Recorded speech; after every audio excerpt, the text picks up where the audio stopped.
buat lo yang nonton ini di penghujung tahun 2020 atau awal tahun 2021, gimana nih kabar lo sejauh ini? Nggak kerasa ya, udah ganti tahun aja. Ya meski tahun ini aktivitas kita terbatas banget karena pandemi, tapi ya pada akhirnya ya ternyata kita bisa bertahan gitu dan melewati itu semua.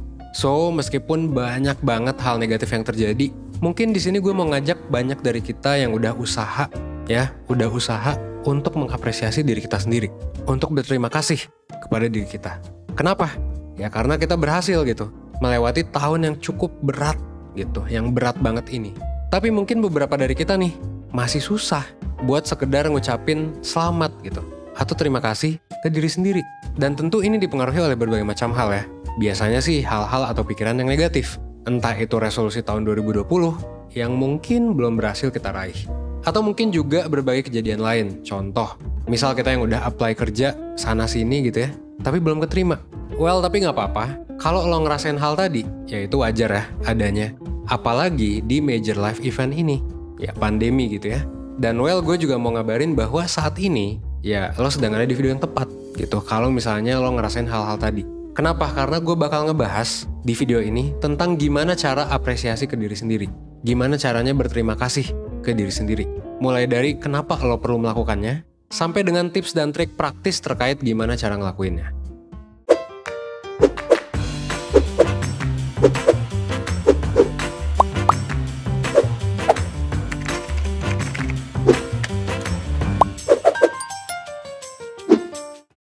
Sebenarnya kalau kita ngerasa sedih ya karena situasi ini ya it's okay gitu. Wajar, sebagai manusia, emosi negatif adalah hal normal yang pasti kita semua alami. Tapi ya, lagi-lagi ya, kalau suatu hal itu berlebihan, kalau kita berlarut-larut di emosi negatif itu ya justru ini bisa ngebawa dampak yang gak baik buat diri kita sendiri. Mulai dari overthinking, produktivitas kita mungkin menurun, kita cemas, kita khawatir, dan kalau semakin parah ya bisa-bisa sampai kena ya gejala gangguan klinis gitu ya. Entah itu depresi atau kecemasan.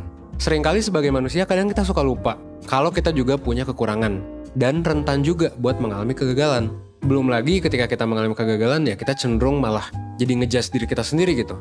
Kita malah jadi keras, kita malah jadi negatif gitu ke diri kita sendiri. That's why ya menurut gue kita perlu belajar nih buat mengelola diri. Ya gimana supaya caranya bisa jadi lebih baik ke diri sendiri. Kita perlu belajar sebenarnya buat mengapresiasi diri supaya kita nggak ngerasa terpuruk sama perasaan negatif yang kita alami. Nah ini tuh sebenarnya bisa kita latih dengan menumbuhkan salah satu sifat yang gue bilang sebagai salah satu sifat self-compassion. Nah ya, self-compassion tuh apa? Ya sederhananya self-compassion adalah kemampuan buat kita untuk menyayangi diri kita sendiri, buat berempati sama diri kita sendiri, even di situasi yang nggak menyenangkan sekalipun. Ya misalnya ketika kita ngerasain emosi negatif, ketika kita ngerasain kegagalan, ketika kita ngerasa cemas, ketika kita ngerasa sedih, dan lain sebagainya. Jadi alih-alih ngebuat kita terlarut tenggelam dalam berbagai macam emosi negatif, self-compassion itu sebenarnya ngajarin kita buat menerima diri kita seutuhnya gitu. Self-compassion itu ngebuat kita menerima kalau manusia tuh sebenarnya nggak perfect, bahwa kita tuh nggak apa-apa gitu buat sedih, dan manusia tuh wajar buat mengalami emosi negatif, dan manusia tuh wajar gitu kalau gagal ya merasa rentan banget nih untuk kena gejala-gejala yang tadi. Kalau kata seorang peneliti tentang self-compassion ini sebenarnya bisa dijabarkan jadi 3 elemen besar. Apa aja tuh? Nah, pertama ada self-kindness. Kecenderungan orang-orang ketika lagi ngerasa jatuh, itu biasanya mereka ngeritik diri sendiri secara berlebihan gitu. Dan akhirnya banyak dari kita yang sibuk untuk ngelihat kesalahan-kesalahan dan kekurangan kita ketika kita lagi mengalami bencana. Ketika kita lagi di dalam tanda kutip di bawah gitu. Misalnya kita ngejudge diri kita gitu. Harusnya tuh gue dulu kayak gini gitu. Harusnya tuh dulu gue gak gitu. Atau kita bilang ke diri kita sendiri, coba aja gue gak ngelakuin itu. Coba aja gue ngelakuin ini gitu. Nah, ketika kita nyoba ngejudge diri kita kayak gitu, nah justru hal ini malah ngebuat kita makin larut sama emosi negatif gitu. Akan lebih baik kalau misalnya kebiasaan itu ya kita ubah. Jadi apa? Jadi self-kindness yang tadi gue bilang. Caranya adalah dengan diterima aja gitu. Dan disadari aja kalau kesulitan itu adalah hal yang wajar. Dan itu semua tuh wajar gitu kan, dialami oleh semua orang. Gak ada kok manusia yang sempurna. Kita perlu mengubah reaksi dan tanggapan kita ketika kita gagal dengan sifat yang positif. Tadi pertama adalah self-kindness, yang kedua adalah common humanity. Ketika kita nggak bisa ngedapetin apa yang kita mau, biasanya kita bakal ngerasa frustrasi dan terasingkan. Kayak seolah-olah kita aja gitu yang paling menderita. Padahal kenyataannya ya semua orang juga pasti punya masalah masing-masing. Dan mungkin semua orang pernah ada dan ngerasain juga di titik itu. Makanya coba deh buat minta bantuan kalau misalnya lo ngerasa sendirian. Biar apa ya? Biar lo nggak ngerasa lonely gitu. Biar lo nggak ngerasa kesepian. Ngobrol lah sama seseorang yang mungkin siap ngedengerin kita. Entah itu teman kita, orang tua kita gitu ya. Atau mungkin ya sama kayak misalnya mentor 1% dari layanan konsultasi di 1%. Itu yang kedua ya, common humanity. Tadi gue udah bahas dua hal ya, self-kindness sama common humanity. Yang ketiga apa? Yang ketiga adalah mindfulness. Ini mungkin udah lo sering denger ya di video 1%. Atau kita sadar gitu tentang pikiran kita supaya kita nggak menghakimi diri sendiri atas apa yang sudah terjadi. Gitu. Kita ngelakuin evaluasi lah intinya atas kesalahan kita, tapi ya dilakukannya dengan sehat gitu. Misalnya daripada hanya mikirin di kepala dan malah jadi terlalu kritis, jadinya overthinking gitu kan, jadinya malah negative thinking terus-terusan, ya kita bisa nulisin itu di kertas biar kita jadi mudah paham. Kita bisa nulisin itu di sebuah notes biar kita tahu, oh ya ternyata gue tuh kayak gini. Jadi nggak nyalahin diri sendiri terus-terusan sampai terlarut gitu. Nah dengan lo menerapkan 3 elemen tadi, ya sebenarnya kita bisa ngajarin nih diri kita buat semakin menyayangi ya diri kita apa adanya. Mungkin buat sebagian dari lo, hal ini tuh masih sulit gitu buat dilakuin. Tapi ya nggak apa-apa, wajar gitu. Toh selama di sekolah juga kita nggak pernah kan diajarin tentang gimana caranya apresiasi diri gitu. Gimana caranya menyayangi diri sendiri. Mungkin orang tua kita juga nggak pernah ngajarin kita.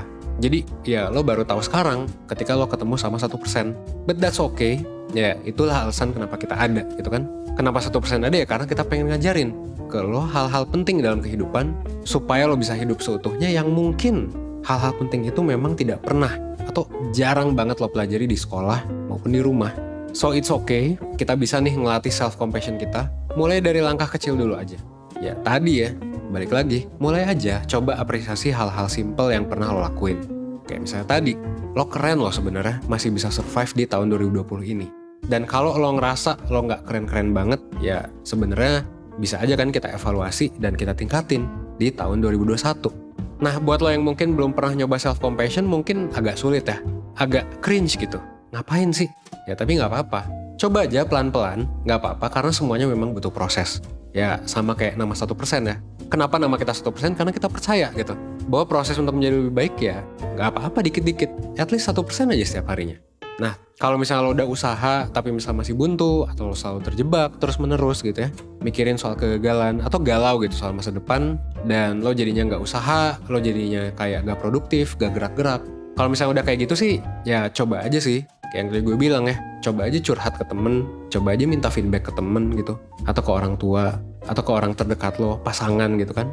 Gue juga nyaranin lo sih kalau misalnya lo gak punya nih temen yang asik, temen yang enak buat diajak cerita, temen yang ngedengerin lo, ya lo bisa ikut aja tuh konsultasi sama mentor 1%. Yang tadi udah gue singgung juga ya di poin awal-awal. Di layanan konsultasi ini sebenarnya kenapa menurut gue penting ya untuk curhat? Ya karena lo bisa curhat nih sama mentor yang memang udah dilatih dan memang udah menjalani ya pendidikan psikologi selama 4 tahun. Jadi sarjana psikologi dari univ-univ terbaik dan memang berpengalaman dan diseleksi juga gitu sama 1%. Dan udah dilatih juga. Lo bisa diskusi nih sama mereka, sama mentor-mentor, termasuk salah satunya gue juga, one on one tentang problem yang lo alami. Ketika memang lo ngerasa bahwa ya lo gagal, ketika lo ngerasa bahwa ya lo overthinking terus gitu. Lo bisa cerita tuh langsung sama mentor. Dan lo juga bisa lebih kenal sama diri lo. Mulai dari lo bakal dapet psikotes ya, yang hasil interpretasinya bakal dipakai buat mengetahui dan mengenali diri lo lebih dalam. Jadi lo bisa tahu nih metode yang tepat gimana caranya nyelesain permasalahan lo. Gitu, termasuk yang tadi ya, gimana caranya mengapresiasi dan gak berpikir negatif tentang diri lo sendiri. Gitu sih. Jadi bakal ada tes kepribadian, bakal ada tes tingkat stres, bakal ada tes minat juga gitu buat lo supaya lebih kenal nih sama diri lo. Di akhir sesi lo juga bakal dapet worksheet yang bisa ngebantu lo buat mengaplikasiin apa aja nih yang udah lo dapet di sesi diskusi. Kita udah punya banyak banget worksheet yang nantinya bakal ya mentor kasih gitu ke lo sesuai dengan ya masalah lo gitu sih. Nah kalau misalnya lo mau tahu lebih lanjut ya silakan ya langsung aja ke 1%.net atau klik link yang udah gue taruh di deskripsi. Dan jangan lupa juga buat follow Instagram 1% di @konsultasi.1%. Kenapa? Karena ya bakalan ada banyak info menarik lainnya, terutama soal promo-promo gitu. Sama kayak di video ini, spesial buat lo, gue udah nyediain promo terkait dengan ya layanan konsultasi ini ya. Jadi silakan aja dicek lebih lanjut di link yang udah gue taruh. Dan akhir kata sih gue mau bilang aja, jangan lupa ya buat berbuat baik ke diri sendiri. Jangan lupa buat bersyukur sama hal-hal kecil. Dan jangan lupa juga untuk kayak ya udah curhatin aja, minta bantuan kalau memang lo ngerasa bahwa lo overwhelmed gitu dengan berbagai situasi ini. Gue yakin di 2020 ini banyak lah yang mengalami hal-hal negatif. Bahkan mungkin 2020 ini keras buat lo, gitu kan? Tapi ya meskipun 2020 ini keras buat lo, ya cobalah untuk sayang gitu. Dan jangan terlalu keras sama diri lo sendiri. Jangan lupa juga untuk hargai setiap progres kecil. Gak apa-apa kok untuk berkembang dikit-dikit, 1% aja setiap harinya. Dan dari sana lo bakal bisa menghargai bahwa ya proses itu jangka panjang gitu dibentuknya. Meskipun lo udah mengalami berbagai hal negatif di tahun 2020. Biar apa ya? Biar lo bisa menyambut tahun 2021, karena ini adalah momentum nih untuk merefleksi diri, untuk ngebangun tujuan baru, untuk lebih menyayangi diri sendiri, ya dengan kondisi yang lebih baik gitu. Mungkin akhir kata ya gue harap semoga video ini bisa ngebantu lo ya, bisa ngebuat lo semangat lagi, dan yang paling penting bisa ngebantu lo buat belajar dan berkembang, ya seenggaknya tadi ya 1% aja setiap harinya. Oke? Semoga satu video sebelum tidur ini ya bisa ngebantu lo yang tadi gue bilang. Dan akhir kata, gue Evan dari 1%. Well, gue mau ngucapin selamat tahun baru buat lo semua. Dan ya kalau misalnya ada apa-apa, it's okay. Gue tunggu lo di layanan konsultasi 1%. Oke? Thanks.